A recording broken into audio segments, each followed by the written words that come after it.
South India shopping mall, the wedding మంత్ర, సరికొత్త wedding collection, south India shopping mall.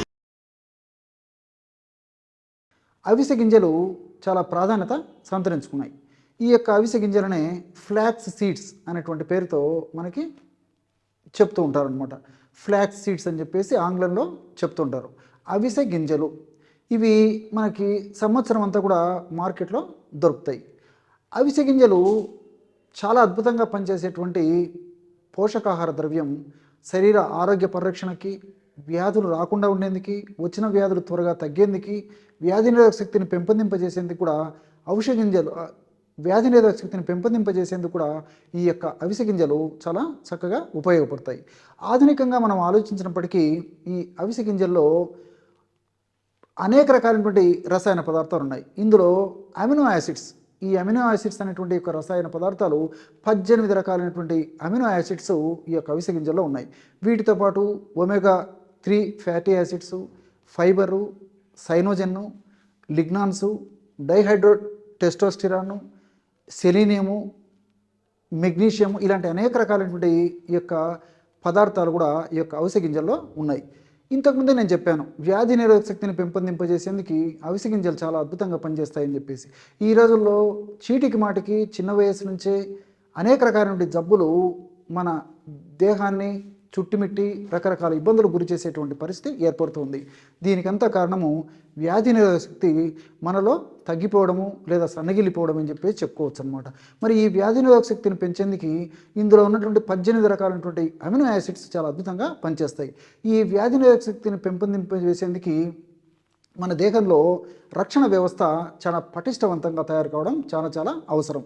ఈ రక్షణ వ్యవస్థలో భాగంగా లింఫోసైట్స్, పాలిమార్ఫ్స్, ఈస్నోఫిల్స్, బేసోఫిల్స్, మోనోసైట్స్ ఇలాంటి అనేక రకాలైనటువంటి ఈ యొక్క సెల్స్ కూడా ఉంటాయన్నమాట. ఇవన్నీ కూడా రక్షణ వ్యవస్థలో భాగం. ఇవి సమర్థవంతంగా చాలా చక్కగా పనిచేసినప్పుడు మన వ్యాధి నిరోధక కూడా వ్యవస్థ కూడా చాలా పటిష్టంగా ఉండేందుకు అవకాశం ఏర్పడుతుంది అనమాట. మరి ఈ యొక్క అవిసె గింజలు ఉన్నటువంటి ఈ 18 రకాలైనటువంటి అమినో యాసిడ్స్ నేను చెప్పినటువంటి ఈ యొక్క WBC సెల్స్ను ఎక్కువగా ఉత్పత్తి చేయడమే కాకుండా, అంటే మనకి ఎంత అవసరమో, మన శరీర వ్యాధి నిరోధక శక్తిని ఎదుర్కొనేందుకు ఎంత అవసరమో ఆ యొక్క పద్ధతిలో ఉత్పత్తి చేయడమే కాకుండా వాటి యొక్క సమర్థతను కూడా చాలా చక్కగా పెంపొందింపజేసేందుకు ఈ యొక్క 18 రకాలైనటువంటి ఈ యొక్క అమినో యాసిడ్స్ అవిసె గింజలు ఉన్నటువంటి ఉపయోగపడతాయి. దీంతోపాటు ఇందులో ఉన్నటువంటి ఈ టీ కిల్లర్ సెల్స్, అదేవిధంగా టీ హెల్పర్ సెల్స్, మ్యాక్రోవేవ్స్ ఇందులో భాగంగా ఉన్నటువంటి వీటన్నిటి యొక్క సమర్థతను పెంచేందుకు ఈ అవిసె గింజలు చాలా చక్కగా ఉపయోగపడతాయి. అట్లే ఒమేగా-3 ఫ్యాటీ యాసిడ్స్ కూడా ఈ అవిసె గింజల్లో ఎక్కువగా ఉంటాయన్నమాట.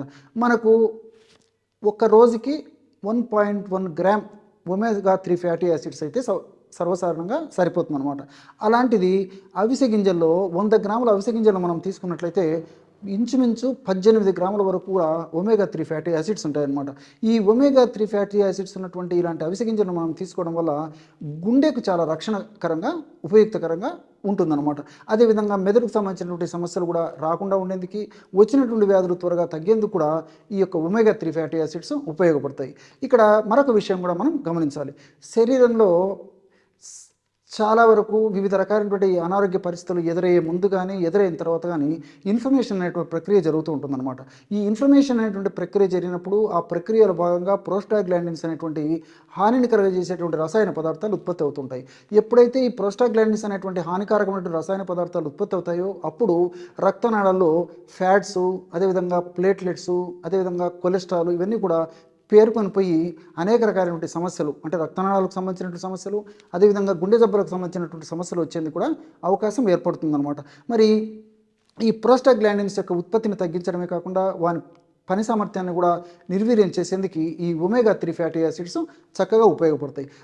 అట్లే ఈ యొక్క ఒమేగా-3 ఫ్యాటీ యాసిడ్స్తో పాటు ఈ ఒమేగా-3 ఫ్యాటీ యాసిడ్స్ బెస్ట్ యాంటీ ఆక్సిడెంట్గా పనిచేస్తాయి అన్నమాట. అంటే మన శరీరంలో వివిధ రకాలైన హానికారకమైన పదార్థాలు ఉత్పత్తి అవుతూ ఉంటాయి. వాటిని ఫ్రీ రాడికల్స్ అనేటువంటి పేరుతో పిలుస్తుంటారు అనమాట. ఈ ఫ్రీ రాడికల్స్ అనేటువంటి హానికారకమైన రసాయన పదార్థాల యొక్క ఉత్పత్తి ప్రభావం చేత ఈ గుండె యొక్క కండరాలు దెబ్బతినడము, ఛాంబర్స్ దెబ్బతినడము, గుండెలో ఉన్నటువంటి వాల్వ్స్, కవాటాలు దెబ్బతినడము ఇలాంటివన్నీ జరిగి గుండె జబ్బులకు కారణమైనటువంటి పరిస్థితి ఏర్పడుతూ ఉంటుందన్నమాట.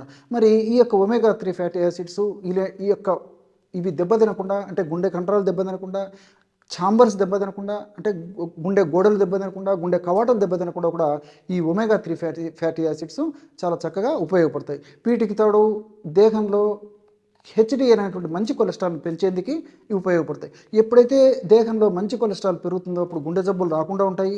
వచ్చినటువంటి జబ్బులు కూడా త్వరగా తగ్గేందుకు కూడా అవకాశం ఏర్పడుతుందన్నమాట. ఈ ఒమేగా 3 ఫ్యాటీ యాసిడ్స్ హెచ్డిఎల్ అనేటువంటి మంచి కొలెస్ట్రాల్ను పెంచి, హెచ్డిఎల్ అనేటువంటి మంచి కొలెస్ట్రాల్ను పెంచి ఎల్డిఎల్, విఎల్డిఎల్, ట్రైగ్లిసరైడ్స్ అనే చెప్పేటువంటి శరీరానికి హానికరంగా పరిణమించేటువంటి ఈ యొక్క కొలెస్ట్రాల్ వీటిని తగ్గించేందుకు కూడా ఈ యొక్క ఒమేగా 3 ఫ్యాటీ యాసిడ్స్ ఉపయోగపడతాయి. అట్లే మెదడుకు సంబంధించినటువంటి సమస్యల్లో కూడా ఇవి చక్కగా ఉపయోగపడతాయి.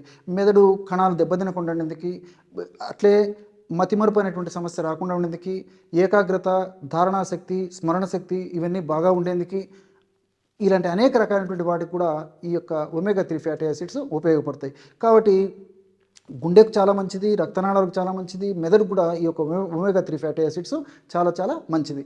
అట్లే ఫైబర్, ఈ ఫైబర్ కూడా పీచు పదార్థం కూడా సాల్యుబుల్ ఫైబరు, ఇన్సాల్యుబుల్ ఫైబర్, అంటే నీటిలో కరిగేటువంటిది, నీటిలో కరగనటువంటి ఈ యొక్క ఫైబర్, 2 ఫైబర్స్ ఉంటాయి. కాబట్టి ఇవి కూడా ప్రత్యక్షంగా పరోక్షంగా మనకు శరీరానికి చాలా ఉపకరించడంతో పాటు ముఖ్యంగా ఇందులో ఉన్నటువంటి ఒక రకమైనటువంటి ఫైబరు ప్రేగులో ఉన్నటువంటి మంచి బ్యాక్టీరియాకు మంచి ఆహారంగా ఉపయోగపడి మంచి బ్యాక్టీరియా వృద్ధి చెంది దాని యొక్క ప్రభావం మెదడు మీద, ఇతర శరీరం మీద కూడా పడి శరీరాన్ని ఆరోగ్యవంతంగా ఉంచేందుకు కూడా ఈ యొక్క ఫైబరు ఉపయోగపడుతుంది.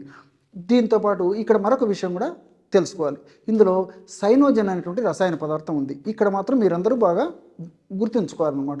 మరి హైపోథైరాయిడిజం అనేటువంటి సమస్య ఉన్నటువంటి వాళ్ళు అంటే ఈ యొక్క అవిసె గింజలను వాడకూడదన్నమాట. ఎందుకంటే ఈ సైనోజన్ అన్నటువంటి రసాయన పదార్థాలు అన్నటువంటి ద్రవ్యాలను మనం వాడుకున్నప్పుడు ఆ యొక్క పదార్థాల ప్రభావం చేత థైరాయిడ్ గ్రంథి గురయ్యి థైరాయిడ్ గ్రంథి నుంచి హార్మోన్స్ ఉత్పత్తి తగ్గిపోతుంది అనమాట. కాబట్టి ఈ యొక్క థైరాయిడ్ గ్రంథి పనితీరును మందగింపజేసేటువంటి పరిస్థితి సైనోజన్ వల్ల కలుగుతుంది. కాబట్టి సైనోజన్ అనేటువంటి రసాయన పదార్థం అనేటువంటి అవిసె గింజలను కూడా వాడకూడదు అనమాట.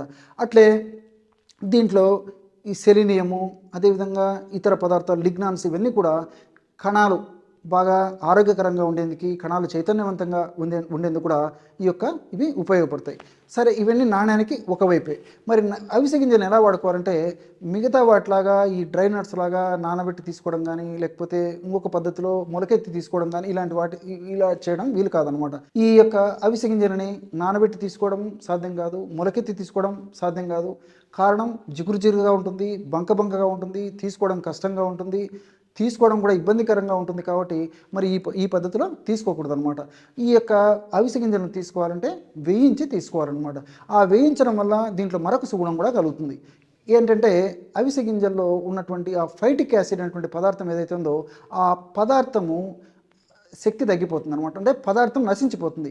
ఈ ఫైటిక్ యాసిడ్ పదార్థం ఉండడం వల్ల ఈ యొక్క అలాంటి అవిసె గింజలను మనం తీసుకున్నప్పుడు అవిసె గింజలు ఉన్నటువంటి పోషకాంశాలు కానీ, లేకపోతే ఇతర పదార్థాలు అవిసె గింజలతో పాటు తీసుకున్నప్పుడు అందులో ఉన్నటువంటి పోషకాంశాలు కానీ మన ప్రేగులు పీల్చుకొనకుండా ఈ ఫైటిక్ యాసిడ్ అడ్డుకుంటుంది అనమాట.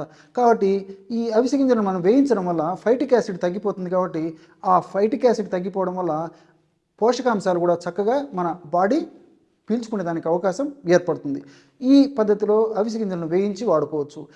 అలాగే రెండవది ఏంటంటే వేయించేటువంటి విధానం కూడా అవిసె గింజలను నీళ్ళల్లో వేసేసి వెంటనే ఎక్కువసేపు టైం తీసుకోకుండా, అంటే జస్ట్ తడి చేసేసి నీళ్ళల్లో వేసేసి వెంటనే వార్ చేసేసి ఆ అవిసె గింజలని వాణిలో తీసుకొని వేయించేసేస్తే కర్రలాడేటువంటి అవిసె గింజలు తయారైపోతాయి అన్నమాట. అవి చాలా రుచికరంగా ఉంటాయి, సువాసన భరితంగా ఉండేదానికి కూడా అవకాశం ఉంటుందన్నమాట. అలాగైనా చేసుకోవచ్చు. లేకపోతే ఒక బాండిలో అవిసె గింజలు తీసుకొని అవిసె గింజల పైన కాస్త నీళ్లు చిలకరించేసేసి వేయించేసిన చక్కగా అవిసె గింజలు మనకు తీసుకోవడానికి అనుకూలంగా తయారవుతాయి అన్నమాట. ఈ పద్ధతిలో అవిసె గింజలు తీసుకొని వాడుకోవచ్చు. ఈ అవిసె గింజలని రోజు మ్యాక్సిమము 25-30 గ్రాముల మించి తీసుకోకూడదు అనమాట. అది మ్యాక్సిమం ప్రమాణం. అది కూడా మొదట్లో ఒక 1/2 టీ స్పూన్ మొదలు పెట్టేసేసి క్రమక్రమంగా పెంచుకుంటూ వాడుకుంటూ ఉండాలి. కొంతమందికి పడకపోయేటువంటి తత్వం కూడా ఉంటుంది. కాబట్టి అంటే ఒక 100 మందిలో ఒక 10% మందికి ఒక్కొక్కసారి పడకపోవచ్చు. కాబట్టి మరి ముందు ఒక 1/2 టీ స్పూన్తో మొదలు పెట్టేసేసి శరీర తత్వానికి అనుగుణంగా క్రమంగా పెంచుకుంటే సరిపోతుంది అనమాట. కాబట్టి 25-30 గ్రాముల వరకు ఒక్క రోజుకి వాడుకోవచ్చు. అవిసె గింజలు అలాగే తీసుకోవచ్చు. లేకపోతే ఇతర డ్రై సీడ్స్తో పాటు తీసుకోవచ్చు, లేదా ఇతర డ్రై ఫ్రూట్స్ ఖర్జూరము, అదేవిధంగా కిస్మిస్ ఇలాంటి వాటితో కలిపి తీసుకోవచ్చు. అదేవిధంగా ఏ పద్ధతిలో ఫ్రూట్స్తో పాటు కలిపి తీసుకోవచ్చు. ఇలా ఏ పద్ధతిలో ఈ యొక్క అవిసె గింజలను తీసుకోవచ్చు. ఒకవేళ పౌడర్ చేసి తీసుకోవాలంటే అవిసె గింజలను పొడి చేసేసి ఫ్రిడ్జ్లో ఉంచుకొని ఆ యొక్క అవిసె గింజల పొడిని కూడా మనం ఆహార పదార్థాల్లో మనం తినేదానికి ఈ పద్ధతులు కూడా ఉపయోగించుకోవచ్చు అనమాట.